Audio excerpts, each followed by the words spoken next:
Hi guys, in this video I will show you how to temporarily deactivate your LinkedIn account. Firstly, get up into your LinkedIn application and then go up to your profile section. When you get in, just go on your right upper side by clicking on the settings bar. Then, as you can see here, you are on your account preferences, and now what you need to do, you need to scroll down and you need to take a look on the section which says temporarily deactivate your account or hibernate account. Go for that selection and then wait to get up to this sectional setup.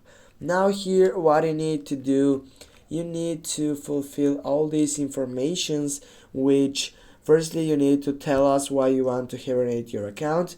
For example, you need to go up for I need a break, and here also you need to take, for example, it has, then go just for next, and then you're gonna need to wait for feedback from the supporting team of LinkedIn to get up and just click on the link which they gonna send you to your mail to get up and deactivate by temporary section your LinkedIn account.